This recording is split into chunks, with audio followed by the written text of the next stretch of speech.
Hello everyone, welcome to my channel. आज मी एक रेसिपी जी बनवणार आहे ती अगदी कॉमन आहे, प्रत्येकाच्या घरात बनवली जाते नाश्त्याला.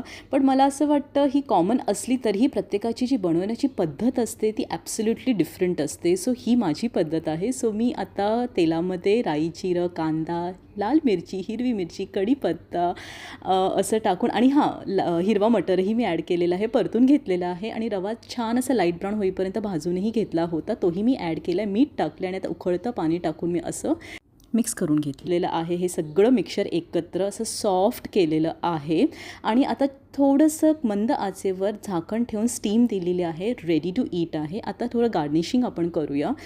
गार्निशिंगसाठी मेन इन्ग्रेडियंट असलेला लिंबू आणि कोथिंबीर त्या दिवशी माझ्याकडे नव्हतं, पण हरकत नाही, तरीही तो सुरेख लागत होता, मस्त असा सॉफ्ट असा झाला होता. And please subscribe my channel, do let me know. Thank you, bye bye.